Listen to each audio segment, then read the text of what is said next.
0 ਤੇ ਕਹਿਣਾ ਇਮੀਗ੍ਰੇਸ਼ਨ ਲਾ ਫਰਮ ਇਮੀਗ੍ਰੇਸ਼ਨ ਦਾ ਹੋਵੇ ਕਿਸੇ ਵੀ ਤਰੀਕੇ ਦਾ ਕੰਮ ਕਾਲ ਅਟਰਨੀ ਜੇਟੇਟ ਕਹਿਣਾ 415 909 0503 ਕ੍ਰਿਸ਼ਨ ਧਨੋਤਾ ਯੂਨੀਵਰਸਿਟੀ ਬਲਜਿੰਦਰ ਨਜਰ Woodland Paramjit Kaur Rangi Vacaville Harnek Singh Pabla Renton Washington Gurmeet Singh Dhian Kaur Samra Modesto Jassi Gill plumbing ਵਾਲੇ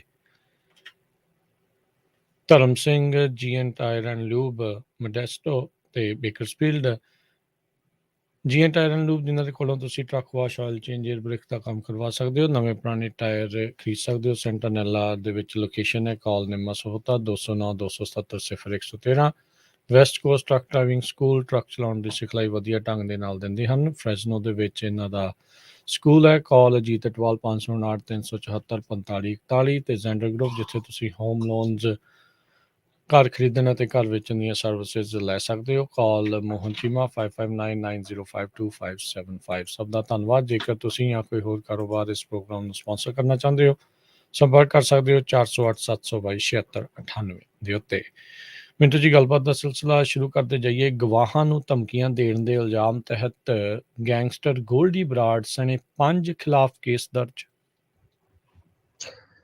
ਹਾਂਜੀ ਹਾਂਜੀ ਇਹ ਆਈ ਆ ਖਬਰ ਸਵੇਰੇ ਸਵੇਰੇ ਕਿ ਗੋਲਡੀ ਬਰਾੜ ਦੇ ਨਾਮ ਤੇ ਕੋਈ ਧਮਕੀ ਆਈ ਆ ਕਿਸੇ ਗਵਾਹ ਨੂੰ ਦੇਖੋ ਇਹ ਕੋਈ ਗਵਾਹ ਜਿਹੜਾ ਹੈ ਉਹ ਸਿੱਧੂ ਮੂਸੇਵਾਲਾ ਹੱਤਿਆਕਾਂਡ ਦਾ ਨਹੀਂ ਹੈ ਦਰਅਸਲ ਜਿਹੜਾ ਗੁਰਲਾਲ ਮਾਰਿਆ ਸੀਗਾ ਪਹਿਲਵਾਨ ਜਿਹਨੂੰ ਆਂਦੇ ਸਨ ਇਹ ਫਰੀਦਕੋਟ ਸ਼ਹਿਰ ਦੇ ਵਿੱਚ ਕਤਲ ਹੋਇਆ ਸੀਗਾ ਪਿਛਲੇ ਸਾਲ ਫੈਬ ਦੇ ਵਿੱਚ ਸ਼ਾਇਦ ਤਾਂ ਉਹ ਮਾਮਲਾ ਵੀ ਜਿਹੜਾ ਉਹ ਇਹਨਾਂ ਦੀ ਜਿਹੜੀ ਕਹਿ ਲਓ ਕਿ ਗਰੋਹਾਂ ਦੀ ਰਾਈਵਲਰੀ ਹੈ ਉਹਦੇ ਨਾਲ ਹੀ ਜੁੜਿਆ ਹੋਇਆ ਹੈ ਤਾਂ ਉਸ ਕੇਸ ਦੇ ਵਿੱਚ ਜਿਹੜੇ ਗਵਾਹ ਨੇ ਇੱਕ ਖਾਸ ਤੌਰ ਤੇ ਜਿਹੜੇ ਗਵਾਹ ਦਾ ਆਪਾਂ ਨਾਮ ਲੈਣ ਤੋਂ ਚਲੋ ਗਰੇਜ਼ ਹੀ ਕਰਦੇ ਆ ਕਿ ਉਹਨੂੰ ਥ੍ਰੈਟ ਕੀਤਾ ਗਿਆ ਤੇ ਉਹਨੇ ਉਸ ਤੋਂ ਬਾਅਦ ਫਿਰ ਪੁਲਿਸ ਦੇ ਕੋਲ ਸ਼ਿਕਾਇਤ ਦਰਜ ਕਰਵਾਈ ਆ ਇਹੀ ਨਹੀਂ ਸ਼ਿਕਾਇਤ ਦੇ ਵਿੱਚ ਇਹ ਵੀ ਦੱਸਿਆ ਗਿਆ ਹੈ ਕਿ ਬਈ 3-4 ਬੰਦੇ ਇਸ ਤਰ੍ਹਾਂ ਦੇ ਆ ਜਿਹੜੇ ਇਨਪੁਟ ਦੇ ਰਹੇ ਆ ਮਤਲਬ ਕੌਣ ਕੀ ਕਰ ਰਿਹਾ ਹੈ ਉਹਦੀ ਮੂਵਮੈਂਟ ਕੀ ਆ ਸਾਰੀ ਸੀਆਈਡੀ ਜਿਹੜੀ ਆ ਉਹ ਵੀ ਪ੍ਰੋਵਾਈਡ ਕਰਵਾਈ ਜਾ ਰਹੀ ਹੈ ਦੇਖੋ ਇਹ ਵੀ ਇੱਕ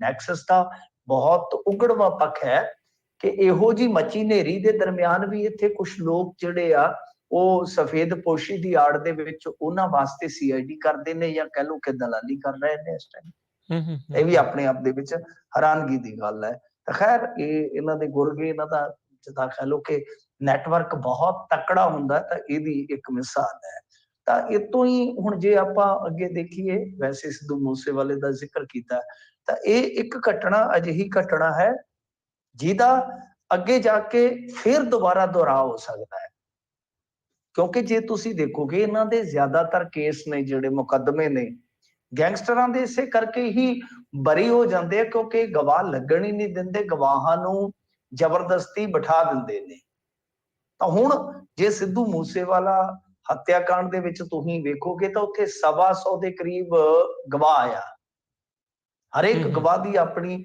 ਮਹੱਤਤਾ ਹੈ ਕਿਉਂਕਿ ਉਹ ਬਹੁਤ ਵੱਡਾ ਕਤਲकांड ਹੈ ਤਾਂ ਹੁਣ ਜੇ ਇੱਥੇ ਸਾਰਾ ਕੁਝ ਹੋ ਰਿਹਾ ਹੈ ਮੀਨ ਕਿ ਉੱਥੇ ਵੀ ਹੋਏਗਾ ਇਹ ਕੋਈ ਗਾਰੰਟੀ ਨਹੀਂ ਹੈ ਇਸ ਗੱਲ ਦੀ ਕੋਈ ਕਹਿ ਲਓ ਕਿ ਮਤਲਬ ਕੋਈ ਬੰਦਾ ਵੀ ਯਕੀਨਤਾ ਦੇ ਨਾਲ ਨਹੀਂ ਕਹਿ ਸਕਦਾ ਕਿ ਐਸਾ ਨਹੀਂ ਵਾਪਰੇਗਾ ਤਾਂ ਐਸਾ ਕਿਤੇ ਨਾ ਕਿਤੇ ਸੰਭਾਵੀ ਤੌਰ ਤੇ ਉਸ ਕੇਸ ਦੇ ਵਿੱਚ ਵੀ ਵਾਪਰ ਸਕਦਾ ਹੈ ਸੋ ਪੁਲਿਸ ਨੂੰ ਧਿਆਨ ਦੇਣਾ ਪਊਗਾ ਪੁਲਿਸ ਨੂੰ ਇਸ ਪਾਸੇ ਸੁਚੇਤਤਾ ਦੇ ਨਾਲ ਸੋਚਣਾ ਵੀ ਪਏਗਾ ਕਿ ਜਿਹੜੇ ਇਹ ਗਵਾਹ ਨੇ ਕਿਤੇ ਉਹਨਾਂ ਨੂੰ ਇਸ ਤਰ੍ਹਾਂ ਡਰਾਇਆ ਧਮਕਾਇਆ ਨਾ ਜਾਵੇ ਤਾਂ ਇਹ ਬਹੁਤ ਮਹੱਤਵਪੂਰਨ ਹੋ ਜਾਂਦਾ ਕਿਉਂਕਿ ਬਹੁਤ ਸਾਰੇ ਕੇਸ ਜਿਹੜੇ ਇਹਨਾਂ ਦੇ ਇਸੇ ਕਰਕੇ ਨਿਕਲ ਜਾਂਦੇ ਆ ਜੀ ਜੀ ਅਗਲੀ ਗੱਲ ਕਰੀਏ ਮਿੰਟੂ ਜੀ ਗੱਜਣ ਮਾਜਰਾ ਹੁਣਾਂ ਦੇ ਘਰੇ ਈਡੀ ਨੇ ਚਲਾਈ ਕਹਿੰਦੇ 14 ਘੰਟੇ ਰੇਡ ਚੱਲੀ ਆ ਕੀ ਕੁਛ ਲੈ ਗਏ ਜੀ ਉੱਥੋਂ ਗੱਜਣ ਮਾਜਰਾ ਦੇ ਨਾਲ ਤੇ ਫਿਰ ਉਹ ਪੂਰੇ ਸੱਜਣ ਹੀ ਬਣ ਗਏ ਇੰਨਾ ਚਿਰ ਚਾਹ ਪਾਣੀ ਪੀ ਕੇ ਗਏ ਚੰਗੀ ਤਰ੍ਹਾਂ ਹਾਂਜੀ ਹਾਂਜੀ ਵੈਸੇ ਵੀ ਤੁਸੀਂ ਉਹ ਅੱਗੇ ਸੁਣਿਆ ਹੀ ਹੈ ਨਾ ਚੁਟਕਲਾ ਕਿ ਮਾਜਰਿਆਂ ਦੇ ਤਾਂ ਮਾਜਰੇ ਖਰਾਬ ਹੀ ਨੇ ਜਿਵੇਂ ਪਠਾਨ ਮਾਜਰਾ ਜੀ ਜੌੜਾ ਮਾਜਰਾ ਹੈ ਜੀ ਇਹ ਆ ਗਿਆ ਗੱਜਣ ਮਾਜਰਾ ਜੀ ਤੇ ਪ੍ਰਤਾਪ ਸਿੰਘ ਬਾਜਵਾ ਤੇ ਕਹਿੰਦਾ ਸੀ ਕੰਮ ਵੀ ਪਠਾਨਾਂ ਵਾਲੇ ਪਠਾਨ ਮਾਜਰੇ ਦਾ ਜਦੋਂ ਮਸਲਾ ਜਿਹੜਾ ਵਿਗੜਿਆ ਸੀਗਾ ਤੇ ਖੈਰ ਵੇਖੋ 14 ਘੰਟੇ ਦੀ ਰੇਡ ਹੋਈ ਹੈ ਰੇਡ ਦੇ ਵਿੱਚ ਹੁਣ ਇਹ ਕਹਿੰਦੇ ਆ ਕਿ ਕੁਛ ਨਕਦੀ ਲੈ ਗਏ ਨੇ ਸਾਥੋਂ ਬਈ ਨਕਦੀ ਹੁਣ ਕੋਈ ਤਾਂ ਦੱਸਦਾ ਕਿ 16-17 ਲੱਖ ਹੈ ਕੋਈ ਕਹਿੰਦਾ ਕਿ ਇਹ ਤੋਂ ਵੀ ਵਧੇਰੇ ਆ ਤੇ ਨਾਲ ਉਹ ਕਹਿੰਦੇ ਆ ਗੱਜਨ ਮਾਜਰਾ ਜੀ ਕਹਿੰਦੇ ਕਿ ਸਾਡੇ ਮੋਬਾਈਲ ਵੀ ਲੈ ਗਏ ਨੇ। ਮੋਬਾਈਲ ਬਿਨਾਂ ਬੰਦਾ ਬਹੁਤ ਤੰਗ ਹੁੰਦਾ, ਤੁਹਾਨੂੰ ਪਤਾ ਅੱਜ ਦੇ ਦੌਰ ਦੇ ਵਿੱਚ ਤਾਂ ਸਭ ਤੋਂ ਜ਼ਰੂਰੀ ਚੀਜ਼ ਤੇ ਮੋਬਾਈਲ ਆ, ਤੇ ਮੋਬਾਈਲ ਉਹ ਲੈ ਗਏ ਨੇ। ਹੁਣ ਮੋਬਾਈਲਾਂ ਦੇ ਵਿੱਚੋਂ ਕੀ ਕੱਢਣਾ, ਇਹ ਵੀ ਇੱਕ ਵੇਖਣ ਵਾਲੀ ਗੱਲ ਆ। ਅੱਗੇ ਅੱਗੇ ਵੇਖੀ ਚੱਲੋ ਬਣਦਾ ਕੀ ਪਿਆ। ਹਾਲਾਂਕਿ ਜਿਵੇਂ ਆਪਾਂ ਦੇਖਿਆ ਕਿ ਅਫਸਰਸ਼ਾਹੀ ਤੇ ਜਦੋਂ ਰੇਡ ਹੋਈ ਬੀਤੇ ਦਿਨੀ, ਤਾਂ ਜਿਹੜੀ ਸਾਡੀ ਇੱਥੋਂ ਦੀ ਆਮ ਆਦਮੀ ਪਾਰਟੀ ਦੀ ਲੀਡਰਸ਼ਿਪ ਹੈ, ਤੁਸੀਂ ਦੇਖੋਗੇ ਉਹ ਇੰਨੀ ਅਟੈਕਿੰਗ ਨਹੀਂ ਹੋਈ ਜਿੰਨੀ ਦਿੱਲੀ ਵਾਲੀ ਹੋ ਜਾਂਦੀ ਹੈ ਜਦੋਂ ਛਾਪੇਮਾਰੀ ਹੁੰਦੀ ਹੈ। ਪਰ ਅੱਜ ਜ਼ਰੂਰ ਸਟੇਟਮੈਂਟ ਆਈ, ਭਗਵੰਤ ਮਾਨ ਜੀ ਕਹਿੰਦੇ ਕਿ ਸਾਡੇ ਘਰਾਂ ਚੋਂ ਕੀ ਮਿਲਣਾ ਸਿਵਾਏ ਲਵ, ਇਸ਼ਕ, ਪਿਆਰ, ਮੁਹੱਬਤ ਤੋਂ ਕੁਛ ਨਹੀਂ ਮਿਲਣਾ। ਸੋ ਉਹਨਾਂ ਨੇ ਹੁਣ ਇਹ ਇੱਕ ਰੰਗੀਲਾ ਜਿਹਾ ਡਾਇਲੌਗ ਸੁੱਟ ਦਿੱਤਾ ਕਿ ਸਾਡੇ ਘਰਾਂ ਚੋਂ ਪਿਆਰ ਹੀ ਮਿਲ ਸਕਦਾ ਹੈ। ਤੇ ਗੱਲ ਇਹ ਆ ਕਿ ਉਹ ਵੀ ਈਡੀ ਵਾਲੇ ਵੀ ਕਹਿੰਦੇ ਦਿਲ ਪਿਆਰ ਦੇ ਬਦਲੇ ਮੰਗਦਾ, ਪਿਆਰ ਜ਼ਾਲਮਾਂ ਵੇ। ਉਹ ਵੀ ਬਸ ਪਿਆਰ ਲੈਣ ਨਹੀਂ ਆਉਂਦੇ, ਉਹ ਵੀ ਕਹਿੰਦੇ ਵੀ ਚਾਹ ਪਾਣੀ ਤੇ ਘਰੋਂ ਘਰ ਦੀਆਂ ਵੀ ਪਿਆਰ ਦਿੰਦੀਆਂ, ਬਸ ਬੰਦਾ ਪਿਆਰ ਦਾ ਹੀ ਭੁੱਖਾ ਹੁੰਦਾ, ਅਸੀਂ ਤੁਹਾਡੇ ਵੱਲ ਆਵਾਂਗੇ, ਕੋਈ ਚੱਕਰ ਨਹੀਂ ਹੈਗਾ, ਕੋਈ ਗੱਲ ਨਹੀਂ ਹੈ, ਤੁਹਾਨੂੰ ਅਸੀਂ ਪੂਰਾ ਪਿਆਰ ਦੇਵਾਂਗੇ, ਕੋਈ ਗੱਲ ਨਹੀਂ ਹੈ, ਪੂਰਾ ਲਵਾਂਗੇ। ਤਾਂ ਖੈਰ ਇਹ ਹੁਣ ਦੇਖੋ ਅਫਸਰਸ਼ਾਹੀ ਤੇ ਜਦੋਂ ਰੇਡ ਹੁੰਦੀ ਆ ਉਦੋਂ ਨਹੀਂ ਬੋਲਦੇ, ਪਰ ਹੁਣ ਜ਼ਰੂਰ ਬੋਲੇ ਆ। ਖੈਰ ਇਸ ਬਾਬਤ ਤਾਂ ਪ੍ਰਤਾਪ ਸਿੰਘ ਬਾਜਵਾ ਨੇ ਵੀ ਸਵਾਲ ਚੁੱਕੇ ਕਿ ਭਾਈ ਤੁਸੀਂ ਕੀ ਆਪਣੇ ਅਫਸਰਾਂ ਦੀ ਤਾਲ ਠੋਕਣੀ ਹੁਣ ਬੰਦ ਕਰ ਦਿੱਤੀ ਆ, ਕੀ ਉਹਨਾਂ ਦੀ ਸਪੋਰਟ ਬੰਦ ਕਰ ਦਿੱਤੀ, ਹੁਣ ਬੋਲਦੇ ਨਹੀਂ ਜੇ। ਤੋ ਗੱਲ ਇਹ ਆ ਕਿ ਗੱਜਨ ਮਾਜਰਾ ਜੀ ਦਾ ਮਾਮਲਾ ਜਿਹੜਾ ਉਹ ਮੈਨੂੰ ਲੱਗਦਾ ਕਿ ਅੱਗੇ ਚੱਲੇਗਾ, ਕਿਉਂਕਿ ਕਾਰੋਬਾਰੀ ਆਦਮੀ ਨੇ, ਉਹ ਮਸ਼ਹੂਰੀ ਆਉਂਦੀ ਹੁੰਦੀ ਹੈ ਨਾ ਜੀ, ਮੱਝਾਂ ਨੂੰ ਫੀਡ ਪਾਵੋ ਤਾਰਾ ਤੇ ਮੱਝਾਂ ਚੋਣ ਦਾ ਆਵੇ ਨਜ਼ਾਰਾ, ਮੱਝਾਂ ਨੂੰ ਆਵੇ ਨਜ਼ਾਰਾ, ਕੁਛ ਇਸ ਤਰ੍ਹਾਂ। ਤਾਂ ਉਹ ਕੰਪਨੀ ਹੈ ਸਾਰੀ ਇਹਨਾਂ ਦੀ। ਤਾਂ ਬੇਸਿਕਲੀ ਇਹ 40 ਕਰੋੜ ਦਾ ਕਹਿੰਦੇ ਕਿ ਲੋਨ ਲਿਆ ਸੀਗਾ, ਜਿਹੜਾ ਇਹਨਾਂ ਨੇ ਜਿਸ ਮੰਤਵ ਵਾਸਤੇ ਲਿਆ ਸੀ ਉਸ ਮੰਤਵ ਲਈ ਵਰਤਿਆ ਨਹੀਂ। ਸੋ ਇਹ ਕੇਸ ਜਿਹੜਾ ਫਿਰ ਚੱਲਦਾ ਤੁਹਾਨੂੰ ਪਤਾ ਹੀ ਹੈ ਕਿ ਸੀਬੀਆਈ ਕੋਲ ਗਿਆ, ਤੇ ਸੀਬੀਆਈ ਤੋਂ ਬਾਅਦ ਹੁਣ ਈਡੀ ਇਨਵੋਲਵ ਹੋ ਗਈ ਆ। ਜਦੋਂ ਈਡੀ ਇਨਵੋਲਵ ਹੋ ਜਾਂਦੀ ਆ ਤਾਂ ਫਿਰ ਸਾਰੇ ਕਹਿੰਦੇ ਆ ਕਿ ਹੁਣ ਸੁੱਖ ਨਹੀਂ ਜਾਪਦੀ। ਦੇਖੋ ਭਾਈ ਅੱਗੇ ਅੱਗੇ ਕੀ ਹੁੰਦਾ, ਪਰ ਇੱਥੇ ਵਾਕਈ ਅਫਸਰਸ਼ਾਹੀ ਦੇ ਵਿੱਚ ਵੀ ਧੁੜਕੂ ਹੈ। ਦਿਲ ਧੱਕ ਧੱਕ ਕਰਨੇ ਲਗਾ ਤੇ ਜੀਆ ਮੋਰਾ ਰੱਬ ਡਰਨੇ ਲਗਾ, ਉਹ ਵੀ ਡਰੇ ਪਏ ਨੇ। ਤੇ ਇਧਰੋਂ ਗੱਜਨ ਮਾਜਰਾ ਜੀ ਕਹਿੰਦੇ ਕਿ ਇਹਨਾਂ ਕੋ ਕੈਸ਼ ਤੇ ਵੇਖੋ ਕਾਰੋਬਾਰੀ ਬੰਦੇ ਆ, ਪਿਆ ਹੁੰਦਾ ਘਰਾਂ ਦੇ ਵਿੱਚ, ਉਹ ਵੀ ਲੈ ਗਏ ਨੇ ਤੇ ਨਾਲ ਮੋਬਾਈਲ ਵੀ ਲੈ ਗਏ ਨੇ। ਤਾਂ ਹੁਣ ਅਗਲਾ ਨੰਬਰ ਕਿਸਕਾ, ਜਿਵੇਂ ਇਹ ਕਹਿੰਦੇ ਸੀ ਕਿ ਕਾਈ ਕਿਸਕਾ, ਕਿਹੜਾ ਫੁੰਡੀਏ ਕਾਂਗਰਸੀ, ਹੁਣ ਈਡੀ ਵਾਲੇ ਵੀ ਪੁੱਛਦੇ ਵੀ ਕਾਈ ਕਿਸਕਾ, ਹੁਣ ਕਿਹੜਾ ਅਗਲਾ ਨੰਬਰ ਕਿਸਦਾ ਆਏਗਾ। ਬਹੁਤ ਰੌਚਕ ਜੀ ਕਹਾਣੀ ਬਣੀ ਪਈ ਹੈ। ਇਹ ਬੱਗੇ ਹੋਰਾਂ ਨੂੰ ਪੈਂਦੇ ਸੀ ਜਾ ਕੇ ਕਿ ਉਹਨੂੰ ਬੱਗਾ ਨੱਪ ਲਈਏ, ਉਹ ਹੁਣ ਉਹਨਾਂ ਦੀਆਂ ਏਜੰਸੀਆਂ ਵੇਖ ਲਓ ਕਿ ਇੱਥੇ ਆ ਕੇ ਇਹਨਾਂ ਦੇ ਨੱਪੀ ਜਾਂਦੇ ਆ ਬੰਦੇ। ਸੋ ਇਹ ਨੱਪ ਨਪੀੜੇ ਵਾਲਾ ਖੇਡ ਪਤਾ ਨਹੀਂ ਕਦੋਂ ਕਦੀ ਚੱਲੇਗਾ ਜੀ। ਇਹ ਤਾਂ ਇਦਾਂ ਲੱਗਦਾ ਵੀ ਜੋੜ ਤੋੜ ਦੀ ਰਾਜਨੀਤੀ ਆ, ਵੀ ਬੰਦੇ ਭੰਨਣੇ ਆ ਕਿਸੇ ਨਾ ਕਿਸੇ ਤਰੀਕੇ ਨਾਲ। ਸੋ ਹੁਣ ਡਰਾਵਾ ਇੱਕ ਲੱਤ ਕਿਹਦੀ ਉੱਤੇ ਕਿਹਦੀ ਥੱਲੇ, ਤਾਂ ਉਹੀ ਮਸਲਾ ਜਿਹੜਾ ਲੱਗਦਾ ਬਣਿਆ ਪਿਆ ਆ। ਅਗਲੀ ਮਿੰਟੂ ਜੀ ਗੱਲ ਕਰੀਏ ਪੰਥਕ ਲਹਿਰ ਦੀ ਚੇਤਾਵਨੀ, ਵੋਟਾਂ ਪਾਓ ਨਹੀਂ ਤਾਂ ਸੰਘਰਸ਼ ਪਵਾਓ, ਨਹੀਂ ਤਾਂ ਸੰਘਰਸ਼ ਹੋਵੇਗਾ। ਹਾਂਜੀ, ਪੰਥਕ ਲਹਿਰ ਵਾਲੇ ਕੌਣ ਨੇ? ਇਹ ਨੇ ਸਾਬਕਾ ਜਥੇਦਾਰ ਰਣਜੀਤ ਸਿੰਘ ਹੋਰੀ ਜੀ।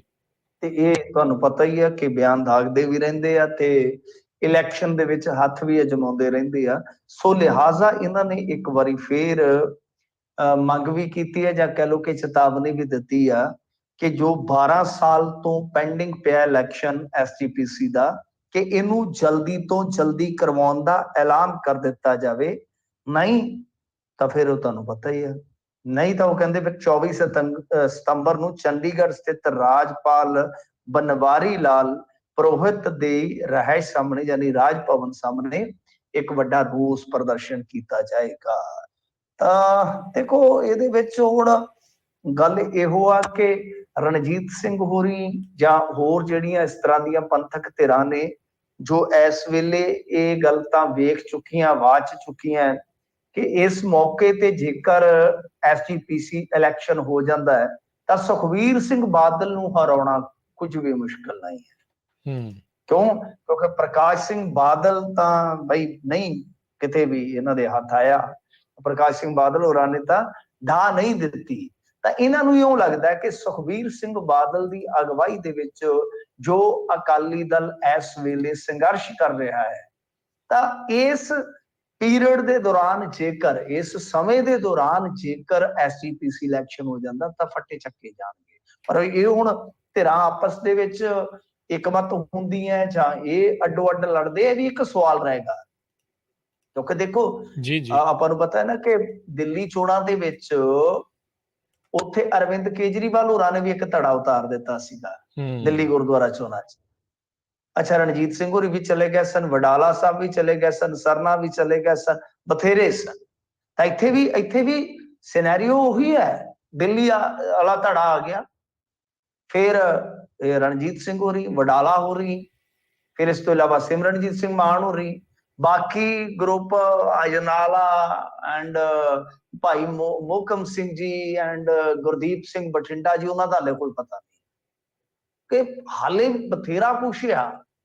ਸੋ ਇਹ ਹੁਣ ਵੇਖਣਾ ਹੋਏਗਾ ਕਿ ਜੇ ਮੰਨ ਲਓ ਐਸਜੀਪੀਸੀ ਦੇ ਇਲੈਕਸ਼ਨ ਦਾ ਐਲਾਨ ਹੋ ਜਾਂਦਾ ਹੈ ਤਾਂ ਫਿਰ ਬਈ ਕੀ ਇਧਰੋਂ ਏਕਤਾ ਹੁੰਦੀ ਹੈ ਜਾਂ ਕੋਈ ਮਤਲਬ ਕਿ ਇਹ ਅਲਾਈਅੰਸ ਕਰ ਲੈਂਦੇ ਨੇ, ਜਾਂ ਫਿਰ ਅੱਡੋ ਅੱਡੀ ਇਹ ਜਦੋਂ ਇਲੈਕਸ਼ਨ ਦੇ ਵਿੱਚ ਜਾਣਗੇ ਤਾਂ ਅੱਡੋ ਅੱਡੀ ਵੀ ਕੋਈ ਨਤੀਜਾ ਕੋਈ ਵੱਡਾ ਦੇ ਸਕਣਗੇ। ਇੱਕ ਬੜਾ ਵੱਡਾ ਸਵਾਲ ਰਹੇਗਾ।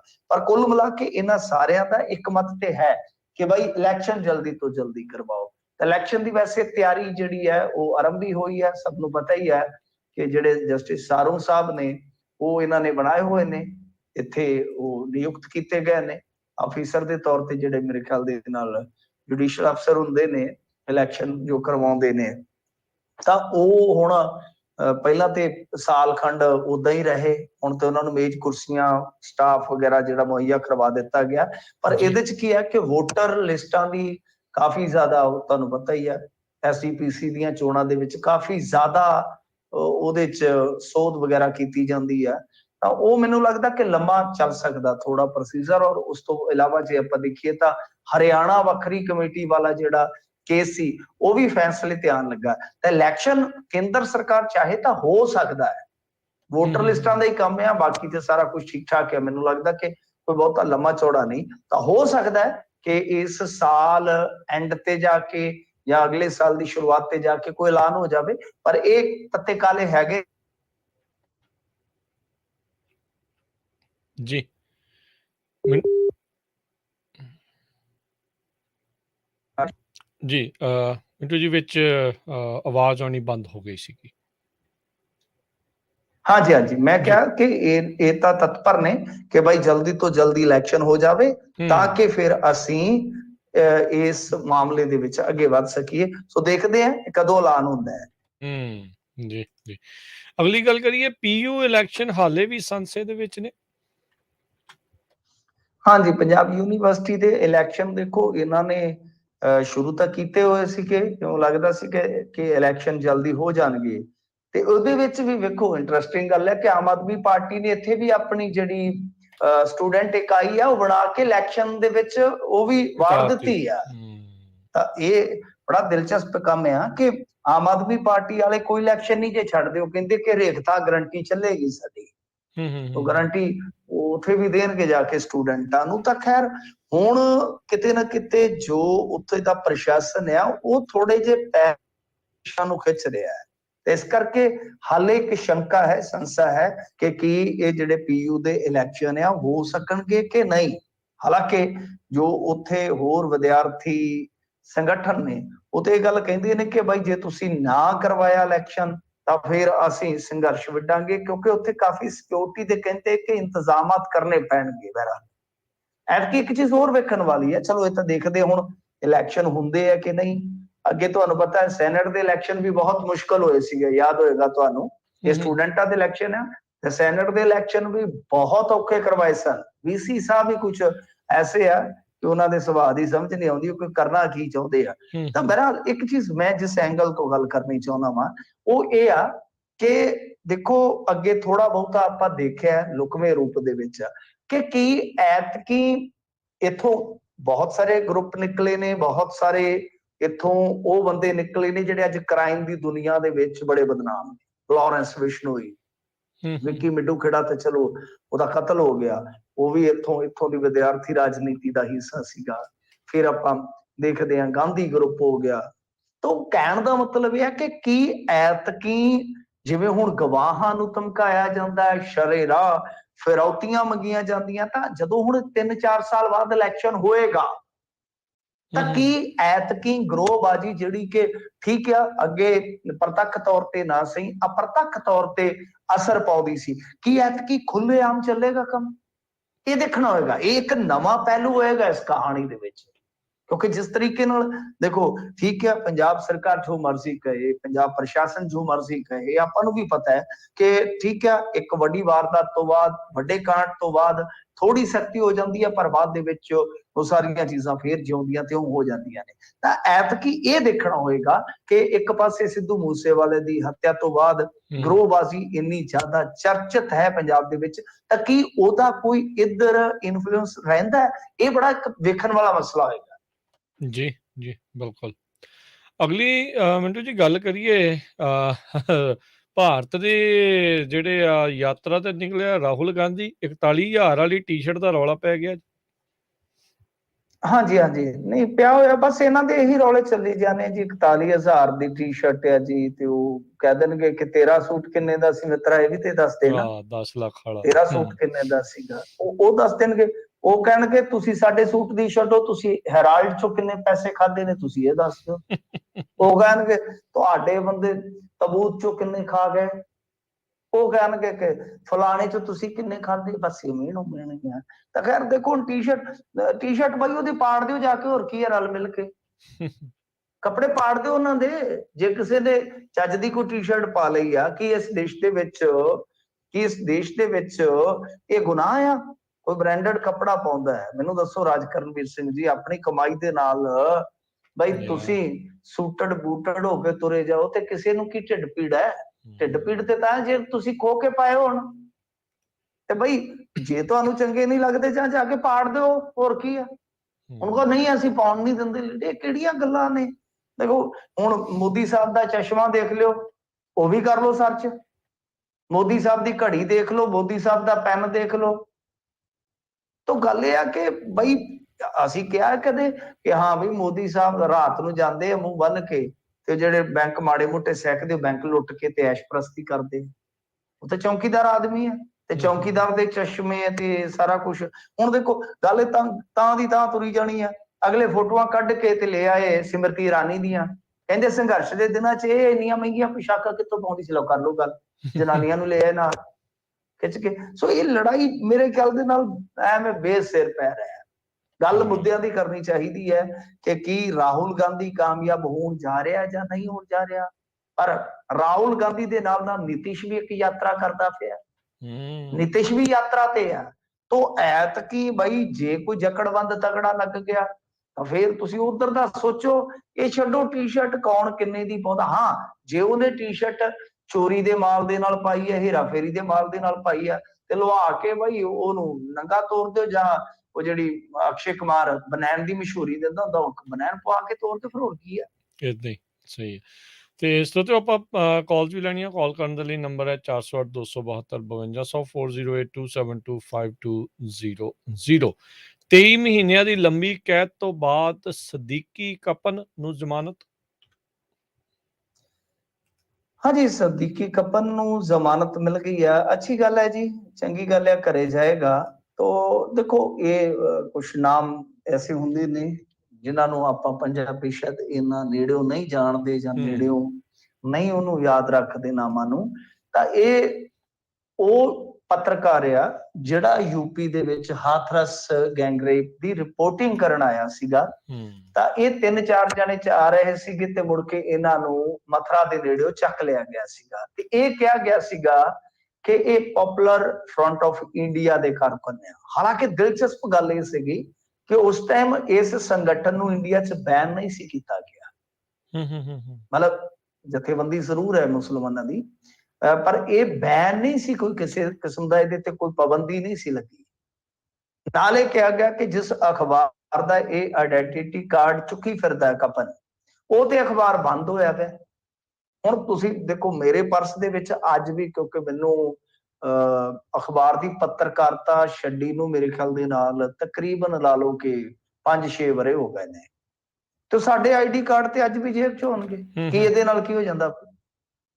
ਕਈ ਵਾਰ ਵਾਪਸ ਨਹੀਂ ਦਿੰਦੇ ਤਾਂ ਉਹ ਐਕਸਪਾਇਰ ਹੋ ਜਾਂਦੇ ਪਏ ਹੁੰਦੇ, ਯਾਦਗਾਰ ਵੀ ਬਣਾ ਲਈਦੀ ਹੈ ਕਈ ਵਾਰ। ਮੇਰਾ ਬਿਲਕੁਲ। ਪਹਿਲਾ ਕਾਰਡ ਵੀ ਸ਼ਾਇਦ ਘਰੇ ਪਿਆ ਹੋਵੇਗਾ, ਜਿਹੜਾ ਮੈਨੂੰ ਪਹਿਲਾ ਆਇਡੈਂਟੀ ਕਾਰਡ ਮਿਲਿਆ ਆਪਣੇ ਸਾਲ। ਤਾਂ ਗੱਲ ਇਹ ਹੈ ਕਿ ਇਹਦੇ ਨਾਲ ਕੀ ਮੈਂ ਅੱਤਵਾਦੀ ਬਣ ਜਾਵਾਂਗਾ ਯਾਰ? ਅਖਬਾਰ ਨੂੰ ਇਤਰਾਜ਼ ਹੋਣਾ ਚਾਹੀਦਾ ਹੈ ਨਾ ਕਿ ਇਹ ਬੰਦਾ ਭਾਈ ਸਾਡੇ ਆਇਡੈਂਟੀ ਕਾਰਡ ਦੀ ਕੋਈ ਦੁਰਵਰਤੋਂ ਕਰ ਰਿਹਾ। ਇਹ ਕਿਹੜੀ ਕਿਹੜੀ ਮਤਲਬ ਕਿ ਦਲੀਲਬਾਜ਼ੀ ਹੋ ਰਹੀ। ਅੱਛਾ, ਫਿਰ ਚਲੋ ਇਹ 2-3 ਇਹਨਾਂ ਨੇ ਗਰਾਊਂਡ ਬਣਾ ਕੇ ਬਈ ਇਹ ਯੋਗੀ ਸਰਕਾਰ ਦੇ ਉਲਟ ਸਾਜ਼ਿਸ਼ ਰਚ ਰਹੇ ਸੀ। ਉਹੀ ਗੱਲਾਂ ਜਿਵੇਂ ਅੱਗੇ ਇਹਨਾਂ ਨੇ 5-6 ਲੈਫਟਿਸਟ ਚੱਕੇ ਸੀਗੇ ਕਿ ਨਰਿੰਦਰ ਮੋਦੀ ਸਰਕਾਰ ਨੂੰ ਹਿਲਾਉਣ ਦਾ ਯਤਨ ਕਰ ਰਹੇ ਸੀ, ਮੋਦੀ ਨੂੰ ਮਾਰਨ ਦਾ ਯਤਨ ਕਰ ਰਹੇ ਸਨ। ਉਹ ਚੱਕ ਕੇ ਅੱਜ ਤੱਕ ਮਾਰੇ ਕੋਈ ਕਵੀ ਜਾਂ ਕੋਈ ਵਿਦਵਾਨ ਇੰਟੈਲੈਕਚੁਅਲ ਬੰਦੇ ਅੰਦਰ ਸੜਦੇ ਪਏ ਨੇ, ਕੋਈ ਸੁਣਦਾ ਨਹੀਂ ਕਰਦਾ ਨਹੀਂ। ਤੀਸਤਾ ਸੀਤਲਵਾੜ ਦੀ ਆਪਾਂ ਗੱਲ ਕੀਤੀ ਸੀ ਇੱਕ ਦਿਨ ਬੀਬੀ ਦੀ, ਤਾਂ ਉਹਦਾ ਕੀ ਕਸੂਰ ਸੀ? ਚੱਕ ਕਿਉਂ ਮਾਰਿਆ ਅੰਦਰ? ਸੰਜੀਵ ਹੈ ਜਿਹੜਾ, ਸੰਜੀਵ ਭੱਟ ਸੁਣਿਆ ਹੋਣਾ ਤੁਸੀਂ, ਨਹੀਂ ਤਾਂ ਗੂਗਲ ਕਰਕੇ ਕਦੇ ਪੜ੍ਹੇ ਉਹਦੇ ਬਾਰੇ, IPS, ਹਾਂਜੀ, ਤਾਂ ਉਹਦਾ ਕੀ ਦੋਸ਼ ਸੀਗਾ? ਸੋ ਕੱਪਨ ਨੂੰ 23 ਮਹੀਨੇ ਮੈਨੂੰ ਲੱਗਦਾ ਕਿ ਐਵੇਂ ਬਿਨਾਂ ਗੱਲ ਤੋਂ ਹੀ ਦੇਖੋ ਕਾਂਡ ਤੁਹਾਡੇ ਇੱਥੇ ਸਟੇਟ ਦੇ ਵਿੱਚ ਹੋਇਆ, ਜੇ ਕੋਈ ਰਿਪੋਰਟਿੰਗ ਕਰਨ ਆ ਗਿਆ ਬਾਹਰੋਂ ਤੁਸੀਂ ਕਹਿੰਦੇ ਹੋ ਸਾਡੇ ਖਿਲਾਫ ਸਾਜ਼ਿਸ਼, ਤੇ ਕੋਈ ਵੀ ਸਰਕਾਰ ਕਹਿ ਸਕਦੀ ਹੈ ਕਿ ਮੇਰੇ ਖਿਲਾਫ ਇਹ ਸਾਜ਼ਿਸ਼ ਰਚ ਰਿਹਾ ਸੀ।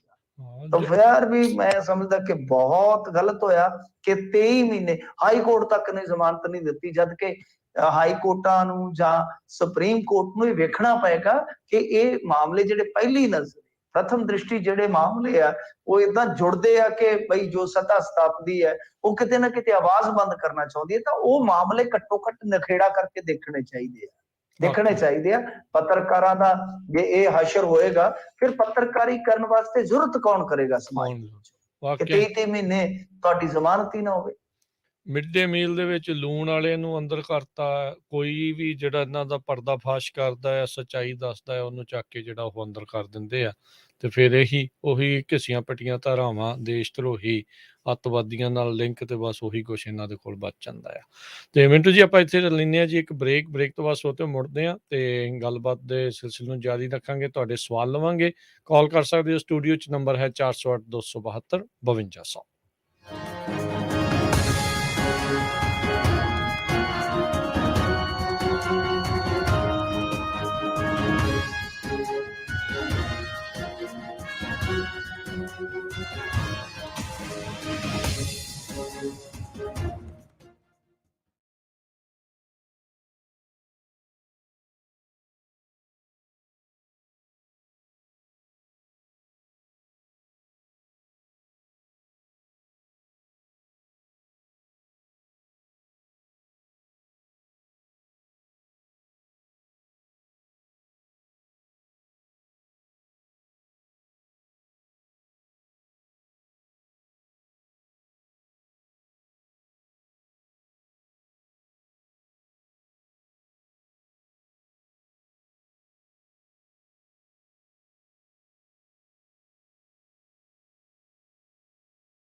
ਬ੍ਰੇਕ ਤੋਂ ਬਾਅਦ ਇੱਕ ਵਾਰੀ ਫਿਰ ਸਵਾਗਤ ਹੈ। ਸੋ ਤੇ ਪ੍ਰੋਗਰਾਮ ਚੱਲ ਰਿਹਾ ਜੀ ਆਪਣਾ ਇਸ ਮੌਕੇ ਖਬਰ ਤੇ ਨਜ਼ਰ। ਮਿੰਟੂ ਗੁਰਸਰੀਆ ਜੀ ਆਪਣੇ ਨਾਲ ਜੁੜੇ ਹੋਏ ਨੇ। ਮਿੰਟੂ ਜੀ ਸਵਾਗਤ ਹੈ ਇੱਕ ਵਾਰੀ ਫਿਰ ਜੀ ਆਇਆਂ ਨੂੰ ਜੀ।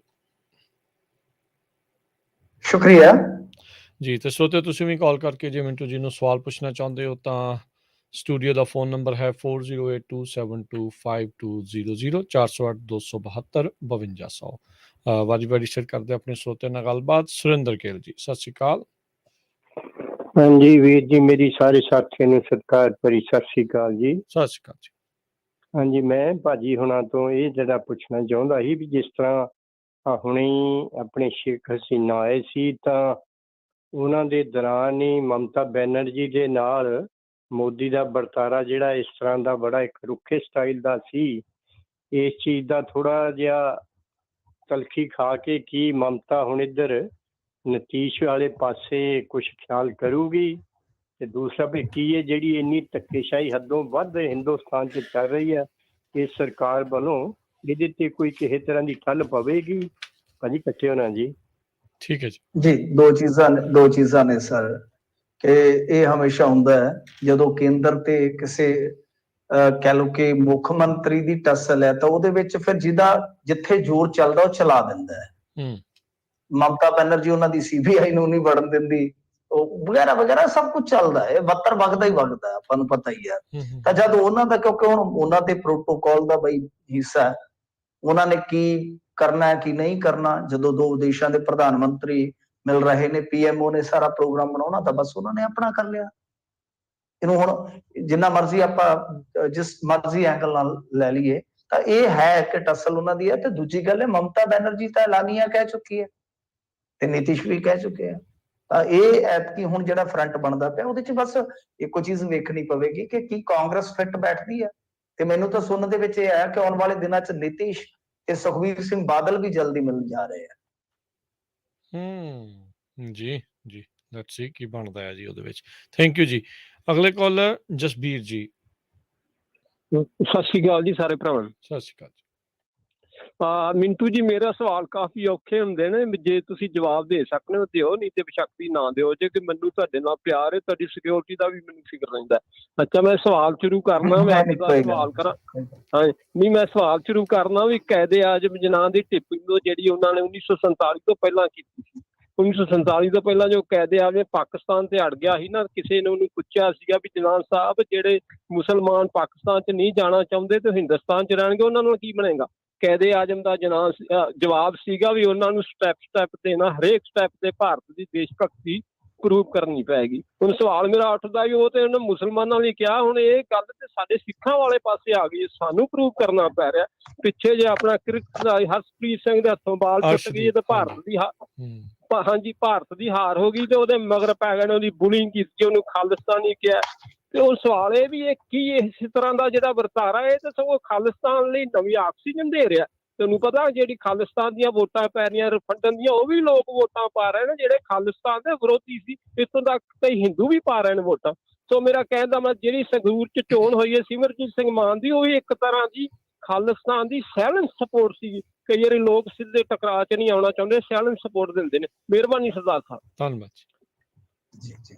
ਨਹੀਂ ਦੇਖੋ, ਇਹ ਤਾਂ ਹੁਣ ਸਿਮਰਨਜੀਤ ਸਿੰਘ ਮਾਨ ਨੂੰ ਜਿਹੜੀਆਂ ਵੋਟਾਂ ਪਈਆਂ ਨਾ, ਉਹਦਾ ਪੱਖ ਇਹ ਵੀ ਹੈ ਕਿ ਸਿਮਰਨਜੀਤ ਸਿੰਘ ਮਾਨ ਨੂੰ ਮੁਸਲਮਾਨ ਵੀ ਬਹੁਤ ਪਿਆਰ ਕਰਦੇ ਉੱਥੋਂ ਦੇ, ਔਰ ਹਿੰਦੂ ਧਾਰਮਿਕ ਸਥਾਨਾਂ ਤੇ ਜਾਂ ਉਹਨਾਂ ਦੀ ਪੂਜਾ ਸਥਾਨਾਂ ਤੇ ਵੀ ਗ੍ਰਾਂਟਾਂ ਲੱਗੀਆਂ ਹੋਈਆਂ ਨੇ ਜਦੋਂ ਬਤੌਰ ਮੈਂਬਰ ਪਾਰਲੀਮੈਂਟ ਰਹੇ ਨੇ। ਉਹਨਾਂ ਦਾ ਜਿਵੇਂ ਤੁਸੀਂ ਦੇਖੋ ਕਿ ਮੈਂ ਤੁਹਾਨੂੰ ਇੱਕ ਹੋਰ ਇੰਟਰਸਟਿੰਗ ਦੱਸ ਦੇਣਾ ਸਰਦਾਰ ਸਾਹਿਬ, ਬੜਾ ਤੁਸੀਂ ਇਤਿਹਾਸ ਨੂੰ ਵੀ ਫਰੋਲਦੇ ਹੋ। ਜਿੱਥੇ ਯੋਗੀ ਆਉਂਦਾ ਨਾ, ਜਿੱਥੋਂ ਯੋਗੀ ਆਦਿੱਤਿਆਨਾਥ ਆਉਂਦਾ ਹੈ, ਇਹਨਾਂ ਦਾ ਉੱਥੇ ਮੁਸਲਿਮ ਵਸੋਂ ਦਾ ਵੀ ਬਹੁਤ ਵੱਡਾ ਹਿੱਸਾ ਹੈ। ਪੰਚਾਇਤਾਂ ਇਕੱਠੀਆਂ ਬੈਠਦੀਆਂ ਨੇ ਉੱਥੇ। ਸੋ ਉਤੋਂ ਕਈ ਵਾਰ ਲੀਡਰ ਹੋਰ ਆਪਾਂ ਨੂੰ ਹੋਰ ਸ਼ਬੀਦਾਰੀ ਦਾ। ਸੋ ਜਿਹੜਾ ਸੰਗਰੂਰ ਦਾ ਇਲੈਕਸ਼ਨ ਸੀ ਉਹ ਟੋਟਲੀ ਜੋ ਅਸੀਂ ਐਨਾਲਾਈਜ਼ ਕੀਤਾ ਕਿ ਟੋਟਲੀ ਆਮ ਆਦਮੀ ਪਾਰਟੀ ਦੀ ਇੱਕ ਤਰ੍ਹਾਂ ਨਾਲ ਕਹਿ ਲਓ ਨਾ ਹਵਾ ਕੱਢਣ ਵਾਲਾ ਸੀ, ਜੋ ਛਕੀ ਫਿਰਦੇ ਸੀਗੇ। ਉਹ ਠੀਕ ਹੈ, ਤੁਸੀਂ ਉਹਨੂੰ ਜਿੱਦਾਂ ਮਰਜ਼ੀ ਲੈ ਸਕਦੇ ਹੋ, ਪਰ ਸਾਡਾ ਵਿਸ਼ਲੇਸ਼ਣ ਤਕਰੀਬਨ ਇਹ ਆ।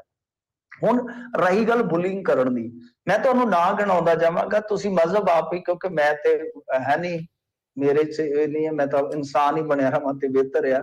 ਚਲੋ ਹਾਂ, ਮੈਨੂੰ ਬਹੁਤ ਪਿਆਰ ਹੈ ਸਾਰੇ ਆਸਥਾ ਨਾਲ, ਧਰਮਾਂ ਨਾਲ ਬਹੁਤ ਮੁਹੱਬਤ ਹੈ ਲੋਕਾਂ, ਸਾਰੇ ਲੋਕਾਂ ਨਾਲ। ਤਾਂ ਦੇਖੋ ਨੇਹਾਵਾਲ, ਉਹ ਕੌਣ ਸੀ? ਸਾਇਨਾ ਨੇਹਵਾਲ। ਹੁਣੇ ਹੀ ਗੂਗਲ ਕਰਿਓ ਸਰਦਾਰ ਜਸਵੀਰ ਸਿੰਘ ਜੀ ਕਿ ਸਾਇਨਾ ਨੇਹਵਾਲ ਟ੍ਰੋਲਿੰਗ। ਕੋਹਲੀ ਕੌਣ ਹੈ? ਕੋਹਲੀ ਤੋਂ ਵੱਡਾ ਰਾਸ਼ਟਰਵਾਦੀ ਕੌਣ ਹੈ? ਕੋਹਲੀ ਦੀਆਂ ਫੋਟੋਆਂ ਕੱਢ ਕੇ ਦੇਖ ਲਓ ਕਿ ਕਿਵੇਂ ਸ਼ਰੀਅਤ ਦਾੜੀ ਲਾ ਕੇ ਟੋਪੀ ਪਾਈ ਗਈ ਸੀ। ਫਿਰ ਇਸ ਤੋਂ ਇਲਾਵਾ ਜੇ ਤੁਸੀਂ ਦੇਖੋਗੇ, ਮੈਰੀ ਕਾਮ ਨੂੰ ਚੈਲੰਜ ਦੇਣ ਵਾਲੀ ਜਿਹੜੀ ਕੁੜੀ ਜਿਨੇ ਜਾ ਕੇ ਓਲੰਪਿਕ ਚੋਂ ਤਗਮਾ ਜਿੱਤਿਆ, ਉਹਦਾ ਨਾਮ ਸ਼ਾਇਦ ਲਵਲੀਨਾ ਸੀਗਾ, ਉਹਨੂੰ ਕਿੱਦਾਂ ਟ੍ਰੋਲ ਕੀਤਾ ਗਿਆ। ਸੋ ਇਹ ਚੱਲ ਰਿਹਾ ਹੈ। ਅੱਛਾ, ਜਿਹੜੇ ਮੁੰਡੇ ਨੇ ਕੈਚ ਛੱਡਿਆ ਸੀ, ਇੱਧਰ ਵੀ ਹੈਗੇ ਨੇ ਬਦਦਮਾਗੇ ਤੇ ਉੱਧਰ ਵੀ ਹੈਗੇ ਜੇ ਵਾਗਿਓਂ ਪਾਰ ਵੀ। ਹਸਨ ਅਲੀ ਨੇ ਜਦੋਂ ਸੈਮੀਫਾਈਨਲ ਚ, ਰਾਜਕਰਨਵੀਰ ਜੀ ਤੁਹਾਨੂੰ ਯਾਦ ਹੋਏਗਾ, ਮੈਚ ਚੱਲ ਰਿਹਾ ਸੀ, ਵੇਡ ਖੜਾ ਸੀਗਾ, 10 ਗੇਂਦਾਂ ਚ 20 ਰਨ ਚਾਹੀਦੇ ਸੀ, ਅਫਰੀਦੀ ਬਹੁਤ ਵਧੀਆ ਬਾਲ ਪਾ ਰਿਹਾ ਸੀਗਾ, ਸ਼ਾਹਿਨ ਅਫਰੀਦੀ। ਤੇ ਯਾਦ ਆ, ਵੇਡ ਨੇ ਮਾਰਿਆ ਪੁੱਲ ਤੇ ਹਸਨ ਅਲੀ ਜਿਹੜਾ ਉਹਨਾਂ ਦਾ ਬੌਲਰ ਹੈ ਮੁੰਡਾ, ਉਹਦੇ ਤੋਂ ਕੈਚ ਛੁੱਟ ਗਿਆ ਸੀ, ਅਰਸ਼ਦੀਪ ਵਾਂਗੂ। ਤਾਂ ਮੁੜ ਕੇ ਉਸ ਹਸਨ ਅਲੀ ਦਾ ਜੋ ਹਾਲ ਕੀਤਾ ਸੀ ਪਾਕਿਸਤਾਨੀਆਂ ਨੇ, ਕਿਉਂਕਿ ਸੈਮੀਫਾਈਨਲ ਮੈਚ ਹਾਰ ਗਏ ਸਨ ਉਸ ਕੈਚ ਕਰਕੇ। ਮੈਥਿਊ ਵੇਡ ਨੇ ਅਗਲੀਆਂ 3 ਗੇਂਦਾਂ ਤੇ ਛੱਕੇ ਮਾਰੇ, ਮੈਚ ਖਤਮ ਹੋ ਗਿਆ। ਉੱਥੇ ਉਹਨਾਂ ਦਾ ਹਾਰ ਦੇਖ ਲਓ ਕੀ ਹੋਇਆ। ਇੱਧਰ ਗੋਰੇ ਲੜਦੇ ਨੇ, ਦੰਗੇ ਹੁੰਦੇ ਨੇ ਫੁੱਟਬਾਲ ਕਲੱਬ ਹਾਰ ਜਿੱਤ ਤੋਂ। ਸੋ ਇਹ ਸਾਰੇ ਪਾਸੇ ਹੀ ਹੈ ਜੀ, ਇਹਨੂੰ ਜਿੱਦਾਂ ਮਰਜ਼ੀ ਜੋੜ ਲਓ। ਹਾਂ, ਅਰਸ਼ਦੀਪ ਵਾਲੇ ਮਾਮਲੇ ਦੇ ਵਿੱਚ ਜੋ ਕਰ ਰਹੇ ਸੀ ਉਹ ਵੀ ਖੋਤੇ ਦਿਮਾਗ ਦੇ ਲੋਕ ਨੇ। ਕੈਚ ਹਿੱਸਾ ਹੈ, ਕੈਚ ਹੋਣਾ ਵੀ ਹੈ ਗੇਮ ਦਾ ਹਿੱਸਾ ਹੈ, ਕੈਚ ਛੁੱਟਣੇ ਗੇਮ ਦਾ ਹਿੱਸਾ ਹੈ ਜੀ। ਪਰ ਇੱਕ ਚੀਜ਼ ਹੋਰ ਆਪਣੇ ਤੇ ਵੀ ਲਾਗੂ ਕਰਕੇ ਦੇਖਿਓ ਕਿ ਜਦੋਂ ਸਾਡੇ ਵਿਰੋਧੀ ਨੂੰ ਟ੍ਰੋਲ ਕੀਤਾ ਜਾਂਦਾ ਫੇਸਬੁੱਕ ਤੇ, ਸਾਡੇ ਲੋਕਾਂ ਵੱਲੋਂ, ਅਸੀਂ ਉਦੋਂ ਚੁੱਪ ਰਹਿ ਜਾਂਦੇ ਹਾਂ। ਕਿੰਨੀ ਟ੍ਰੋਲਿੰਗ ਸਾਡੇ ਲੋਕ ਆਪੋ ਵਿੱਚ ਕਰਦੇ ਆ। ਉਹ ਟ੍ਰੋਲਿੰਗ ਉਹ ਵੀ ਮਾੜੀ, ਜੇ ਅਰਸ਼ਦੀਪ ਵਾਲੀ ਮਾੜੀ ਹੈ ਨਾ, ਤਾਂ ਜਦੋਂ ਇੱਥੇ ਕਿਸੇ ਪੱਤਰਕਾਰ ਨੂੰ ਕਰਿਆ ਜਾਂਦਾ ਹੈ, ਜਦੋਂ ਕਿਸੇ ਵਿਚਾਰਕ ਵਿਰੋਧੀ ਨੂੰ ਕਰਿਆ ਜਾਂਦਾ ਹੈ, ਮਾਵਾਂ ਭੈਣਾਂ ਦੀਆਂ ਗਾਲਾਂ ਕੱਢੀਆਂ ਜਾਂਦੀਆਂ, ਧਾਰਮਿਕ ਪੁਰਸ਼ਾਂ ਦੀਆਂ ਫੋਟੋਆਂ ਲਾ ਕੇ, ਟ੍ਰੋਲਿੰਗ ਉਹ ਵੀ ਮਾੜੀ ਹੈ ਸਰਦਾਰ ਸਾਹਿਬ ਜੀ। ਬਿਲਕੁਲ। ਅਗਲੇ ਕਾਲਰ ਨਾਲ ਜੁੜੇ ਨੇ ਰਾਜ ਜੀ, ਸਤਿ ਸ਼੍ਰੀ ਅਕਾਲ। ਹਾਂਜੀ, ਸਤਿ ਸ੍ਰੀ ਅਕਾਲ ਮਿੰਟੂ ਜੀ ਨੂੰ। ਸਤਿ ਸ੍ਰੀ ਅਕਾਲ। ਸਤਿ ਸ੍ਰੀ ਅਕਾਲ। ਹਾਂ ਮਿੰਟੂ ਜੀ, ਪਹਿਲਾਂ ਹੀ ਚੱਲੀ ਆ ਪੱਛਮੀ ਬੰਗਾਲ ਦੀ ਗੱਲ। ਉੱਥੇ ਇੱਕ ਹੁਣੇ ਜੱਜਮੈਂਟ, ਹੁਣ ਮੈਨੂੰ ਬਾਹਲਾ ਨਹੀਂ ਪਤਾ ਵੀ ਕੀ ਆਈ ਆ, ਵੀ ਜਿਹੜੀ ਕੇਂਦਰ ਸਰਕਾਰ ਨੇ ਪਾਈ ਸੀਗੀ ਵੀ CBI ਨੂੰ ਫ੍ਰੀ ਹੈਂਡ ਕਰਨਾ ਚਾਹੀਦਾ, ਜਿਹੜੇ ਵੀ ਉਹ ਮਤਲਬ ਕਿ ਸੈਂਟਰ ਦੇ ਜਿਹੜੇ EMPLOYEE ਆ ਕਿਸੇ ਸੂਬੇ ਦੇ ਵਿੱਚ ਹੁੰਦੇ ਆ, ਵੀ ਉਹਨਾਂ ਦੀ ਕੋਈ ਵੀ ਇਨਵੈਸਟੀਗੇਸ਼ਨ ਕਰਨ ਵਾਸਤੇ। ਤੇ ਤੁਸੀਂ ਕਿਹਾ ਸੀਗਾ ਵੀ ਮਮਤਾ ਬੈਨਰਜੀ ਵੜਨ ਨਹੀਂ ਦਿੰਦੀ, ਤੇ ਇੱਕ ਤਾਂ ਉਹ ਦੱਸਿਓ ਵੀ ਉਹ ਪੂਰਾ ਮਸਲਾ ਕੀ ਆ। ਤੇ ਦੂਜਾ ਇਸੇ ਨਾਲ ਹੀ ਜੁੜਿਆ ਜੀ, ਜਿਹੜਾ ਕੇਜਰੀਵਾਲ ਨੇ ਤੇ ਅੰਨਾ ਹਜ਼ਾਰੇ ਨੇ ਲੋਕਪਾਲ ਮੰਗਿਆ ਸੀਗਾ, ਤੇ ਜੇ ਮਾੜੀ ਮੋਟੀ ਵੀ ਗੌਰਮੈਂਟ ਕੋਈ ਸੁਹਿਰਦ ਹੋਵੇ ਇਸ ਚੀਜ਼ ਵਾਸਤੇ, ਔਰ ਜਾਂ ਆਮ ਆਦਮੀ ਪਾਰਟੀ ਨੇ ਉਹ ਜਿਹੜਾ ਉਹ ਠੰਡੇ ਬਸਤੇ ਦੇ ਵਿੱਚ ਪਾਤਾ, ਅੱਜ ਤੋਂ ਬਾਅਦ ਕਦੇ ਲੋਕਪਾਲ ਦੀ ਕੋਈ ਗੱਲ ਹੀ ਨਹੀਂ ਸੁਣੀ, ਨਾ ਕਿਸੇ ਜਿੱਥੇ ਇਹਨਾਂ ਦੀ ਸੂਬੇ ਦੇ ਪੰਜਾਬ ਦੇ ਵਿੱਚ ਸਰਕਾਰ ਆ, ਜਾਂ ਕਿਤੇ ਵੀ ਜਿੱਥੇ ਪ੍ਰਚਾਰ ਕਰਨ ਜਾਂਦੇ ਆ, ਜਾਂ ਇਹਨਾਂ ਦੀ ਦਿੱਲੀ ਸਰਕਾਰ ਆ, ਕਿਤੇ ਵੀ ਉਹ ਲੋਕਪਾਲ ਹੁਣ ਗਾਇਬ ਹੀ ਹੋ ਗਿਆ।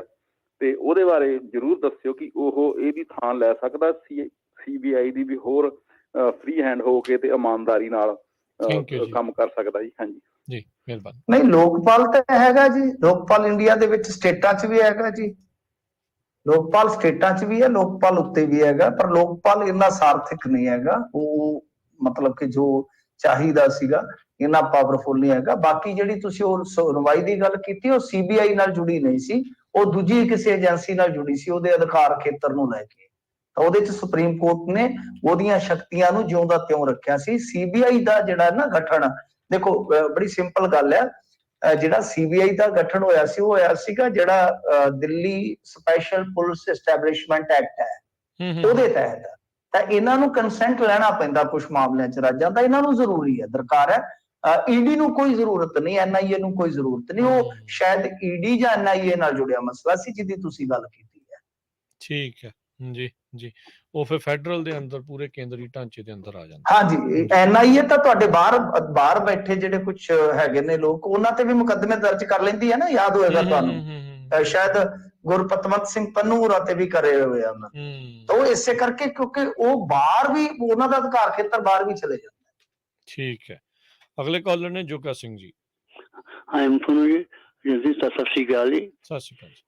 ਮੇਰਾ ਸਵਾਲ ਇਹ ਹੈ ਕਿ ਜਿਹੜਾ ਪੰਜਾਬ ਗਵਰਨਮੈਂਟ ਵੱਲ ਨੇ 25 ਸਾਲ ਦੇ ਐਗਰੀਮੈਂਟ ਕੀਤੇ ਵਾ, ਫਿਰ ਕਹਿ ਜਾਵੇ ਬਿਜਲੀ ਦੇ ਵਾਸਤੇ ਸਾਨੂੰ ਕੋਈ ਛੋਟ ਆ ਗਈ ਜੀ ਸ਼ਾਰਟ ਆ ਗਏ ਤੇ ਜਿਹੜੀ ਕੰਪਨੀਆਂ ਜਿਹੜੀਆਂ ਵੀ ਇੰਨੇ ਸਾਲ ਦੇ ਸੁਣ ਕਰਕੇ ਪੈਸੇ ਲੈ ਰਹੀਆਂ, ਇਹ ਕੋਲਾ ਉਹਨਾਂ ਦੇਣ ਜ਼ਿੰਮੇਵਾਰੀ ਨਹੀਂ ਹੈ ਜੀ ਗਵਰਨਮੈਂਟ ਕੋਲ। ਸ਼ਾਰਟ ਜਿਹੜੀਆਂ ਕੰਪਨੀਆਂ ਨੇ ਸਮਝਾਤਾ ਕਿ ਕੋਲਾ ਤਾਂ ਉਹਨੇ ਫਿਰ ਪ੍ਰੋਵਾਈਡ ਕਰਨਾ ਨਾ ਜੀ, ਜਦ ਉਹਨੇ ਐਗਰੀਮੈਂਟ ਕੀਤੇ ਫਿਰ ਕੋਲੇ ਸ਼ਾਰਟ ਗਵਰਨਮੈਂਟ ਦੇ ਸਰਦਾਰੀ ਦਾ ਕੀ ਕਾਰਨ ਹੈ ਜੀ, ਮੈਂ ਇਹ ਪੁੱਛਣਾ ਚਾਹੁੰਦਾ ਜੀ। ਨਹੀਂ ਜੀ, ਕੋਲ ਸਪਲਾਈ ਜਿਹੜਾ ਉਹ ਸਰਕਾਰ ਦਾ ਹੀ ਹਿੱਸਾ ਹੈ, ਕੋਲ ਸਪਲਾਈ ਇਹਨਾਂ ਦਾ ਹੀ ਹਿੱਸਾ ਹੈ, ਕੋਲ ਸਪਲਾਈ ਇਹੀ ਕਰੂਗੇ। ਉਹ ਤਾਂ ਤਦ ਹੈ, ਉਹ ਤਾਂ ਕਹਿੰਦੇ ਨੇ ਪ੍ਰਾਈਵੇਟ ਪਲੇਅਰ ਕਹਿੰਦੇ ਨੇ ਕਿ ਤੁਸੀਂ ਬਾਹਰ ਹੋ ਜਾਓ, ਅਸੀਂ ਸਾਰਾ ਕੁਝ ਅਸੀਂ ਕਰਾਂਗੇ, ਬਿਜਲੀ ਜਨਰੇਟ ਵੀ ਅਸੀਂ ਕਰਾਂਗੇ, ਟਰਾਂਸਮਿਸ਼ਨ ਵੀ ਅਸੀਂ ਕਰਾਂਗੇ ਉਹਦੀ, ਤੇ ਫਿਰ ਡਿਸਟ੍ਰੀਬਿਊਸ਼ਨ ਵੀ ਅਸੀਂ ਕਰ ਦਾਂਗੇ, ਤੁਸੀਂ ਪਾਸੇ ਹੋਵੋ ਤੇ ਸਹੀ, ਤੁਸੀਂ ਬਾਹਰ ਹੋ ਜਾਓਗੇ ਵਿੱਚੋਂ। ਉਹ ਤਾਂ ਕਹਿੰਦੇ ਨੇ ਇਹ ਚੀਜ਼ ਨੂੰ। ਹਾਲ ਦੀ ਘੜੀ ਜਿਹੜੇ ਪੰਜਾਬ ਦੇ ਥਰਮਲ ਪਲਾਂਟ ਹੈ, ਤੁਸੀਂ ਦੇਖਿਆ ਹੋਣਾ ਕਿ ਕੋਲਾ, ਜਿਵੇਂ ਆਪਾਂ ਦੇਖਦੇ ਹਾਂ ਕਿ ਪੰਜਾਬ ਸਰਕਾਰ ਕਹਿ ਰਹੀ ਹੈ ਜੀ ਮੰਗਾ ਰਹੇ ਜੀ, ਸਾਡਾ ਕੋਲਾ ਆ ਰਿਹਾ ਜੀ, ਇਹ ਆ ਰਿਹਾ, ਅੱਜ ਥਰਮਲ ਚ ਇੰਨਾ ਸਟਾਕ ਰਹਿ ਗਿਆ, ਕਿਉਂਕਿ ਰੈਕ ਜਿਹੜੇ ਆ ਉਹ ਨਹੀਂ ਹੈਗੇ ਆਮ ਥਰਮਲ ਕੋਲੇ, ਰੈਕ ਜਿਹੜੇ ਆ ਉਹ ਕੇਂਦਰ ਸਰਕਾਰ ਕੋਲੇ ਆ। ਤਾਂ ਹੀ ਤਾਂ ਕਹਿੰਦੇ ਸੀਗਾ ਨਾ ਮਾਨ ਸਾਹਿਬ ਕਿ ਆਪਾਂ ਗੱਡੀਆਂ ਹੀ ਆਪਣੀਆਂ ਲੈ ਲਈਏ, ਫਾਇਦਾ ਹੋਏਗਾ, ਮਾਲ ਗੱਡੀਆਂ ਆਪਣੀਆਂ ਲੈ ਲਈਏ।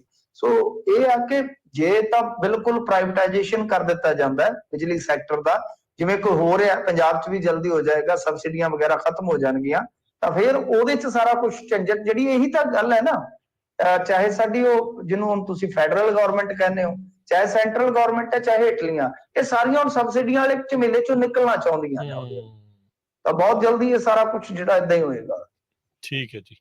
ਸੋ ਬੇਸਿਕਲੀ ਸਰਕਾਰ ਦੇ ਹੱਥ ਹੀ ਆ, ਉਹਨਾਂ ਨੇ ਜਿਹੜੇ ਕੋਲੇ ਦੀ ਸਪਲਾਈ ਵਾਲੀ ਜ਼ਿੰਮੇਵਾਰੀ ਉਹਨਾਂ ਦੇ ਹੱਥ ਆ ਤੇ ਪ੍ਰੋਡਕਸ਼ਨ ਦੀ ਉਹਨਾਂ ਕੰਪਨੀਆਂ ਦੇ ਕੋਲ। ਹਾਂਜੀ, ਇਹ ਅਲੱਗ-ਅਲੱਗ ਹੋ ਗਿਆ ਨਾ, ਮਤਲਬ ਕਿ ਜਿਵੇਂ ਬਿਜਲੀ ਜਨਰੇਟ ਕੋਈ ਹੋਰ ਕਰ ਰਿਹਾ, ਟਰਾਂਸਮਿਸ਼ਨ ਦਾ ਢਾਂਚਾ ਜਿਹੜਾ ਆ ਗਿਆ ਕਿਸੇ ਹੋਰ ਦਾ, ਤੇ ਡਿਸਟ੍ਰੀਬਿਊਸ਼ਨ ਕਿਸੇ ਹੋਰ ਕੋਲ ਗਈ ਚਲੀ, ਏਦਾਂ ਹੈ, ਅਲੱਗ-ਅਲੱਗ ਹੈ ਜੀ। ਤਾਂ ਬਿਜਲੀ ਪ੍ਰਾਈਵੇਟ ਪਲੇਅਰ ਬਣਾ ਰਿਹਾ, ਪਰ ਆ ਕਿੱਥੋਂ ਰਹੀ, ਤਾਰਾਂ ਕਿਹੜੀਆਂ ਨੇ, ਤਾਰਾਂ ਆਪਣੀਆਂ ਸਰਕਾਰੀ, ਤਾਂ ਉਹ ਫਿਰ ਡਿਸਟ੍ਰੀਬਿਊਸ਼ਨ ਕਿੱਥੋਂ ਹੋ ਰਿਹਾ, ਆਪਣਾ ਮੀਟਰ ਸਰਕਾਰੀ ਹੈ, ਬਣਾ ਕੌਣ ਰਿਹਾ ਤੇ ਕੋਲਾ ਕੌਣ, ਇਸ ਤਰ੍ਹਾਂ।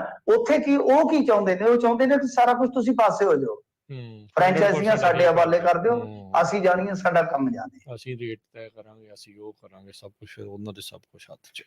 ਕੁਲਦੀਪ ਜੀ ਸਤਿ ਸ਼੍ਰੀ ਅਕਾਲ ਜੀ। ਰਾਜਕਰਨਵੀਰ ਜੀ ਤੇ ਮਿੰਟੂ ਗੁਰੂਸਰੀਆ ਜੀ, ਸਤਿ ਸ਼੍ਰੀ ਅਕਾਲ ਜੀ। ਸਤਿ ਸ਼੍ਰੀ ਅਕਾਲ ਜੀ। ਸਤਿ ਸ਼੍ਰੀ ਅਕਾਲ ਜੀ। ਮਿੰਟੂ ਜੀ, ਮੇਰਾ ਸਵਾਲ ਕੋਈ ਨਹੀਂ, ਮੇਰੀ ਇੱਕ ਖਾਹਿਸ਼ ਹੈ ਜੇ ਪੂਰੀ ਹੋ ਸਕਦੀ ਹੈ ਤੇ। ਮੈਂ ਇੱਕ ਪ੍ਰੋਗਰਾਮ ਦੇ ਦੌਰਾਨ ਤੁਹਾਨੂੰ ਕਿਸੇ ਨੇ ਸਵਾਲ ਕੀਤਾ ਸੀ ਇਨਕਮ ਬਾਰੇ, ਤੇ ਤੁਹਾਡੀ ਸੈਲਰੀ ਕਿੰਨੀ ਹੈ, ਤੇ ਤੁਸੀਂ ਕਿਹਾ ਸੀ ਭਰਾਵਾ ਜੇ ਮੇਰੀ ਇੰਨੀ ਸੈਲਰੀ ਹੁੰਦੀ ਤੇ ਮੈਂ ਅਮੀਰਮਾਨੀ ਦੀ ਐਨਕਾਂ ਨਾ ਲਾਈ ਫਿਰਦਾ। ਤੁਹਾਨੂੰ ਨਹੀਂ, ਆਈ ਥਿੰਕ ਕੁਲਦੀਪ ਜੀ ਸੈਲਰੀ ਸੁਲਰੀ ਬਾਰੇ ਪੁੱਛਣਾ ਤਾਂ ਨਹੀਂ ਕੋਈ, ਕਦੇ ਕੋਈ ਸਵਾਲ ਏਦਾਂ ਦਾ ਨਹੀਂ ਹੋਇਆ ਜੀ, ਮੈਨੂੰ ਤੇ ਕਦੇ ਨਹੀਂ ਹੋਇਆ ਜੀ, ਕਦੇ ਉਹ ਲਾਈਟ ਮੋਡ 'ਚ ਤਾਂ ਭਾਵੇਂ ਕਿਸੇ ਨੇ ਕੋਈ ਮਜ਼ਾਕ ਕੀਤਾ ਹੋਵੇ। ਸੈਲਰੀ ਵਗੈਰਾ ਮੈਂ ਕਿਹੜਾ ਜੀ ਇੱਥੇ ਸਰਕਾਰੀ ਕਲਰਕ ਲੱਗਾ, ਮੈਂ ਤਾਂ ਫ੍ਰੀਲਾਂਸ ਜਰਨਲਿਸਟ ਹਾਂ ਜੀ। ਜੀ ਜੀ ਜੀ। ਨਾਲੇ ਵੈਸੇ ਵੀ ਇਹ ਚੀਜ਼ ਸ਼ੋਭਦੀ ਨਹੀਂ ਆ ਵੀ ਤੁਸੀਂ ਆਉਣੇ ਰੱਖ ਕੇ ਇਦਾਂ ਦੀਆਂ ਚੀਜ਼ਾਂ ਜਿਹੜੀਆਂ ਪੁੱਛੋ, ਇਹ ਇਹਨਾਂ ਦਾ ਆਪਣਾ ਨਿੱਜੀ ਆ, ਜੇ ਉਹਨਾਂ ਨੇ ਦੱਸਣਾ ਹੋਇਆ ਦੱਸ ਦੇਣਗੇ, ਜੇ ਨਹੀਂ ਦੱਸਣਾ ਹੋਇਆ ਜਿਹੜਾ ਉਹ ਨਹੀਂ ਦੱਸਣਗੇ। ਕਦੇ ਏਦਾਂ ਦੀ ਕੋਈ ਗੱਲ ਹੋਈ ਨਹੀਂ ਆਪਣੇ, ਮੇਰੇ ਖਿਆਲ ਦੇ ਨਾਲ ਜੇ ਆਪਾਂ ਦੇਖੀਏ ਕੋਈ ਸਾਲ 2 ਸਾਲ 'ਚ ਤਾਂ ਕੋਈ ਏਦਾਂ ਦੀ ਗੱਲ ਨਹੀਂ ਹੋਈ ਰਾਜਕਰਨਵੀਰ ਸਿੰਘ ਜੀ, ਮੈਨੂੰ ਜਿੰਨਾ ਕੋਈ ਯਾਦ ਆ ਕਿਸੇ ਕਾਲਿੰਗ, ਕਿਉਂਕਿ ਆਪਾਂ ਕਾਲਾਂ ਸਿਰਫ ਸ਼ੁੱਕਰਵਾਰ ਲੈਨੇ ਆ ਪੰਜਾਬੀ ਰੇਡੀਓ US ਤੇ ਸਾਲ 2 ਸਾਲਾਂ 'ਚ ਤੇ ਕਦੇ ਗੱਲ ਨਹੀਂ ਹੋਈ। ਜੇ ਕਿਤੇ ਲਾਈਟ ਮੋਡ 'ਚ ਹੋ ਵੀ ਗਈ ਆ ਤੇ ਚਲੋ ਕਿਸੇ ਨੇ ਪੁੱਛਿਆ ਹੋਵੇਗਾ ਲਾਈਟ ਮੋਡ 'ਚ, ਤੇ ਮੈਂ ਕਹਤਾ ਹੈਗਾ ਯਾਰ ਇੰਨੀ ਕੁ ਮੇਰੇ ਕੋਲ ਔਕਾਤ ਨਹੀਂ ਹੈਗੀ, ਕੋਈ ਗੱਲ ਨਹੀਂ ਜੀ। ਅਗਲੇ ਕਾਲਰ ਨੇ ਨਿੰਦਰ ਜੀ। ਹੈਲੋ, ਆਪਣੇ ਰਾਜ ਤੇ ਮਿੰਟੂ ਵੀਰ ਜੀ ਸਤਿ ਸ੍ਰੀ ਅਕਾਲ। ਮੈਂ ਇੱਕ ਮਿੰਟੂ ਵੀਰ ਨੂੰ ਇਹੀ ਗੱਲ ਪੁੱਛਣੀ ਸੀ ਵੀ ਜਿਹੜਾ ਜਿੰਨੇ ਵੀ ਗੈਂਗਸਟਰ ਆ ਵੱਧ ਤੋਂ ਵੱਧ 2 ਨਾਲ 300 ਹੋਗਾ, 50% ਯੂਪੀ ਹਰਿਆਣੇ ਚੋਂ ਆ ਭੱਜਿਓ, ਜੋਗੀ ਦੇ ਵਿੱਚ ਐਨਕਾਊਂਟਰ ਨਾ ਕਰ ਦੇਣ। ਇਹਨੀ ਸਾਰੇ ਪੰਜਾਬ ਨੂੰ ਤਾਂ ਕੀਤਾ, NRI ਜਾ ਕੇ ਬਾਹਰ ਮਨੀ ਸਪੈਂਡ ਕਰਨ ਡਾਲ ਰਿਹਾ ਆ ਵੀ ਇਹਨਾਂ ਦਾ ਕੰਮ ਕਰਦਾ ਨਹੀਂ ਖਤਮ ਕਰ ਰਿਹਾ, ਜਿਹੜਾ ਇਹਨੀ ਪੰਜਾਬ ਦੇ ਪਬਲਿਕ ਨੂੰ ਵੀ ਸਾਰੇ ਨੂੰ ਤਾਂ ਕੀਤਾ ਤੇ NRI ਨੂੰ ਕਰਾ। ਇਹਦੇ ਬਾਰੇ ਦੱਸਿਓ ਜੀ ਜ਼ਰੂਰ। ਥੈਂਕ ਯੂ ਜੀ।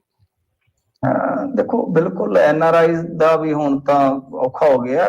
ਪਰਸੋਂ ਕੋਈ ਜੋੜਾ ਉਧਰੋਂ ਭੱਜਿਆ ਵਿਚਾਰਾ ਬਾਹਰਲੇ ਮੁਲਕ ਚੋਂ, ਚਲੋ ਆਪਾਂ ਬਹੁਤੀ ਉਹਨਾਂ ਦੀ ਆਇਡੈਂਟੀਟੀ ਨਹੀਂ ਰਿਵੀਲ ਕਰਦੇ, ਉਹ ਇੱਥੇ ਆ ਗਿਆ, ਮਤਲਬ ਕਿ ਐਪਲੀਕੇਸ਼ਨ ਵਗੈਰਾ ਦਿੱਤੀ, ਉੱਥੇ ਉਹਨਾਂ ਨੂੰ ਧਮਕਾਇਆ ਜਾ ਰਿਹਾ ਸੀ ਬਾਹਰ, ਇੱਥੇ ਆ ਗਏ ਤੇ ਇੱਥੇ ਉਹਨਾਂ ਦੇ ਇੱਥੇ ਗੋਹੇ 'ਚ ਗੋਲੀਆਂ ਚੱਲ ਗਈਆਂ, ਹਿਸਾਬ ਲਾ ਲਓ।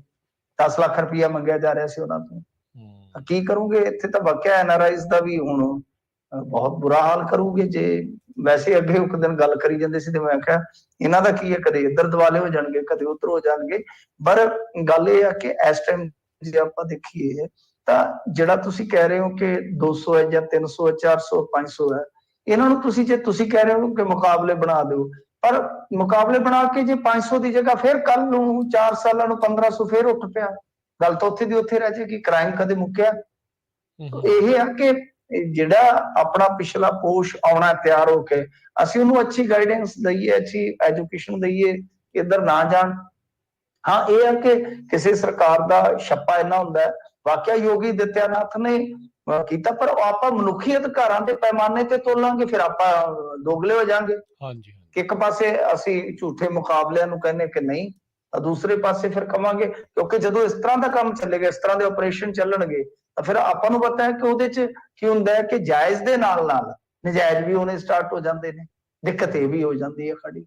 ਜੀ ਜੀ ਜੀ ਸੋ ਬਿਲਕੁਲ ਮਿੰਟੂ ਜੀ, ਸਮਾਂ ਆਪਣਾ ਸਮਾਪਤੀ ਦੇ ਵੱਲ ਆ। ਸਰਕਾਰ ਦਾ ਇੱਕ ਬਿਆਨ ਆ ਜਿਹੜਾ ਧਿਆਨ ਮੰਗਦਾ। ਦੇਸ਼ ਦੇ ਵਿੱਚ ਕਹਿੰਦੇ ਇਸ ਸਾਲ ਚੌਲਾਂ ਦਾ ਉਤਪਾਦਨ 1 ਕਰੋੜ ਟਨ ਘਟਣ ਦੀ ਸੰਭਾਵਨਾ ਆ।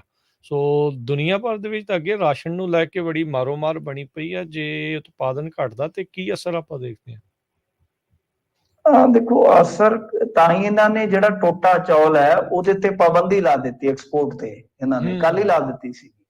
ਤਾਂ ਕਿਤੇ ਨਾ ਕਿਤੇ ਦੇਖੋ, ਕਿਉਂਕਿ ਵੀਟ ਹੈ ਜਿਹੜਾ ਸਾਡਾ, ਉਹ ਆਲਮੋਸਟ ਜੇ ਤੁਸੀਂ ਦੇਖੋਗੇ 15 ਸਾਲ ਦੇ ਵਕਫੇ ਦਾ ਸਭ ਤੋਂ ਨਿਚਲੇ ਪੱਧਰ ਦਾ ਹੋ ਗਿਆ। ਜਿਹੜਾ ਸਾਡੀ ਸਟੋਰੇਜ ਦਾ, ਭੰਡਾਰਨ ਦਾ ਜਿਹੜਾ ਤੁਸੀਂ ਅੰਕੜਾ ਦੇਖੋਗੇ, ਉਹ 15 ਸਾਲ ਦਾ ਸਭ ਤੋਂ ਥੱਲੇ ਆ। ਅੱਛਾ, ਹੁਣ ਕਣਕ ਦੀ ਥਾਂ ਤੇ ਕੁਝ ਸੂਬੇ ਕਣਕ ਮੰਗਦੇ ਨੇ ਕਿ ਸਾਨੂੰ ਕਣਕ ਦਿਓ, ਕਹਿੰਦੇ ਕਿ ਐਤਕੀ ਨਹੀਂ, ਚੌਲ ਲੈ ਲਓ। ਆ ਜਿਹੜੀ ਫੂਡ ਸਿਕਿਉਰਿਟੀ ਵਾਲੀ ਚੱਲਦੀ ਸਕੀਮ ਜੀ। ਅੱਛਾ, ਜੇ ਚੌਲ ਦਾ ਵੀ ਤੋੜਾ ਪੈ ਗਿਆ ਤਾਂ ਫਿਰ ਦੇਣਗੇ ਕੀ? ਇਹਦਾ ਮਤਲਬ ਕਿ ਫੂਡ ਸਿਕਿਉਰਿਟੀ ਐਕਟ ਦੇ ਤਹਿਤ ਇਹ ਤੇ ਗਾਂ ਵੰਡਦੇ ਫਿਰਦੇ ਸੀ, UN ਨੂੰ ਕਹਿੰਦੇ ਸੀ ਅਸੀਂ ਵਾਧੂ ਕਰ ਦਿਆਂਗੇ ਸੀ। ਤਾਂ ਇਹਦਾ ਮਤਲਬ ਕਿ ਕਟੋਰਾ ਤੇ ਆਪ ਫੜਨ ਵਾਲੀ ਸਾਡੀ ਹੋਈ ਪਈ ਹੈਸੀਅਤ, ਕਿਉਂਕਿ ਸਾਡੀ ਬਹੁਤ ਸਾਰੀ ਵਸੋਂ ਜਿਹੜੀ ਆ ਫੂਡ ਸਿਕਿਉਰਿਟੀ ਐਕਟ ਦੇ ਤਹਿਤ ਆਉਂਦੀ ਹੈ। ਤਾਂ ਇਹ ਮਤਲਬ ਕਿ ਇਹਨਾਂ ਨੇ ਇਸੇ ਕਰਕੇ ਲਾਇਆ ਕਿ ਚੌਲ ਨੂੰ ਘੱਟੋ ਘੱਟ ਅਸੀਂ ਸਟੋਰ ਕਰੀਏ ਇੰਡੀਆ 'ਚ, ਤਾਂ ਕਿ ਉਹ ਚੱਲਦਾ ਰਹੇ। ਕਿਉਂਕਿ ਕਣਕ ਦਾ ਜਿਹੜਾ ਭੰਡਾਰਨ ਸੀਗਾ ਉਹ ਘਟ ਗਿਆ। ਉਹਦੀਆਂ ਵਜ੍ਹਾ ਕਈ ਨੇ, ਜਿੱਦਾਂ ਲਾ ਲਓ ਕਿ ਕਲਾਈਮੇਟ ਚੇਂਜ ਕਰਕੇ ਕਣਕ ਦਾ ਉਤਪਾਦਨ ਘਟ ਗਿਆ, ਕੁਝ ਇਲਾਕਿਆਂ ਦੇ ਵਿੱਚ ਐਤਕੀ ਜਿਹੜਾ ਸੀਗਾ, ਹਾਂਜੀ, ਬਾਰਿਸ਼ ਜ਼ਿਆਦਾ ਹੋ ਜਾਂਦੀ ਹੈ, ਸੋਕਾ ਜ਼ਿਆਦਾ, ਇਹ ਸਾਰੀਆਂ ਸਮੱਸਿਆਵਾਂ ਆਉਂਦੀਆਂ ਨੇ। ਫਿਰ ਇਹਨਾਂ ਨੇ ਸਰਕਾਰੀ ਖਰੀਦ ਘੱਟ ਕੀਤੀ, ਉਧਰੋਂ ਸਰਕਾਰੀ ਖਰੀਦ ਘੱਟ ਕੀਤੀ ਤੇ ਉਧਰੋਂ ਡਿਮਾਂਡ ਜ਼ਿਆਦਾ ਵੱਧ ਗਈ ਵੀਟ ਦੀ, ਉਹ ਨਿਕਲ ਗਿਆ ਪ੍ਰਾਈਵੇਟ ਪਲੇਅਰ ਖਰੀਦ ਕੇ। ਸੋ ਇਹ ਕਾਫੀ ਦਿੱਕਤਾਂ ਆਉਣ ਵਾਲੇ ਸਮੇਂ 'ਚ ਜਿਹੜੀਆਂ ਉਹ ਦਰਪੇਸ਼ ਆ ਸਕਦੀਆਂ, ਇੰਡੀਆ ਨੂੰ ਹੀ ਨਹੀਂ ਪੂਰੇ ਸੰਸਾਰ ਨੂੰ। ਇੰਡੀਆ ਤਾਂ ਚਲੋ ਇੰਨਾ ਕੁ ਹੈਗਾ, ਪਕਾ ਲੂਗਾ, ਖਾ ਲੂਗਾ, ਕਰ ਲੂਗਾ, ਇੰਡੀਆ ਨਿਰਭਰ ਹੈ ਇਸ ਮਾਮਲੇ 'ਚ। ਪਰ ਗਾਂ ਕਿਉਂਕਿ ਵੀਟ ਹੈ ਜਿਹੜਾ ਜਾਂ ਚੌਲ ਹੈ ਜਿਹੜਾ, ਉਹ ਵੱਖ-ਵੱਖ ਉਤਪਾਦਾਂ 'ਚ ਵੀ ਤੇ ਇਸਤੇਮਾਲ ਕੀਤਾ ਜਾਂਦਾ ਨਾ। ਹੁਣ ਕਣਕ ਕਿੰਨੀਆਂ ਚੀਜ਼ਾਂ 'ਚ ਪੈਂਦੀ ਹੈ, ਬਿਸਕੁਟਾਂ 'ਚ, ਫਲਾਣੇ 'ਚ, ਇਹਦੇ 'ਚ, ਉਹਦੇ 'ਚ, ਤਾਂ ਕਾਫੀ ਕਹਿ ਲਓ ਕਿ ਫਿਰ ਮਹਿੰਗਾਈ ਵੀ ਹੋਏਗੀ ਪੂਰੇ ਸੰਸਾਰ 'ਚ। ਜੀ ਬਿਲਕੁਲ ਜੀ। ਸੋ ਰਕਬਾ ਵੀ ਕਹਿੰਦੇ ਆ ਵੀ 5% ਘਟ ਗਿਆ ਝੋਨੇ ਦਾ, ਪੂਰੇ ਜਿਹੜੇ ਬਿਜਾਈ ਦਾ, ਪੂਰੇ ਮੀਂਹ ਮੂੰਹ ਜਿਹੜੇ ਘੱਟ ਹੋਣ ਕਰਕੇ, ਪਾਣੀ ਦੀ ਘਾਟ ਹੋਣ ਕਰਕੇ। ਸੋ ਦੇਖੋ ਕੀ ਬਣਦਾ। ਤੇ ਸ਼ੁਕਰੀਆ ਮਿੰਟੂ ਜੀ, ਸਮਾਂ ਸਮਾਪਤ ਹੈ, ਹੁਣ ਮਿਲਦੇ ਹਾਂ ਜੀ ਆਪਾਂ ਅਗਲੀ ਵਾਰ। ਸਤਿ ਸ਼੍ਰੀ ਅਕਾਲ ਜੀ। ਸਤਿ ਸ੍ਰੀ ਅਕਾਲ ਜੀ। ਪ੍ਰੋਗਰਾਮ ਖਬਰ ਤੇ ਨਜ਼ਰ ਦੀ ਸਮਾਪਤੀ ਹੈ। ਇਸ ਪ੍ਰੋਗਰਾਮ ਤੋਂ ਬਾਅਦ ਦੇ ਵਿੱਚ ਬ੍ਰੇਕ, ਤੇ ਬ੍ਰੇਕ ਤੋਂ ਬਾਅਦ 'ਚ ਤੁਹਾਡੇ ਲਈ ਲੈ ਕੇ ਹਾਜ਼ਰ ਹੋਵਾਂਗੇ ਅਪਡੇਟ ਅਮਰੀਕਾ। ਹਰਜੋਤ ਸਿੰਘ ਖਾਲਸਾ ਜੀ ਨਾਲ ਜੁੜਨਗੇ ਤੇ ਉਸ ਪ੍ਰੋਗਰਾਮ ਦੇ ਵਿੱਚ ਅਮਰੀਕਾ ਤੇ ਦੁਨੀਆ ਭਰ ਦੀਆਂ ਅਹਿਮ ਖਬਰਾਂ ਦੇ ਉੱਤੇ ਝਾਤ-ਖੋਦੀ ਕਰਾਂਗੇ। ਤੇ ਇੱਦਾਂ ਹੀ ਪੰਜਾਬੀ ਰੇਡੀਓ ਦੇ ਉੱਤੇ ਪ੍ਰੋਗਰਾਮ ਚੱਲਦੇ ਰਹਿਣਗੇ। ਮਿਲਦੇ ਹਾਂ ਜੀ ਇੱਕ ਬ੍ਰੇਕ ਤੋਂ ਬਾਅਦ। ਤੇ ਖਬਰ ਤੇ ਨਜ਼ਰ ਪ੍ਰੋਗਰਾਮ ਦੀ ਹੁਣ ਇੱਥੇ ਸਮਾਪਤੀ ਹੈ। ਸਭ ਨੂੰ ਪਿਆਰ ਭਰੀ ਸਤਿ ਸ਼੍ਰੀ ਅਕਾਲ।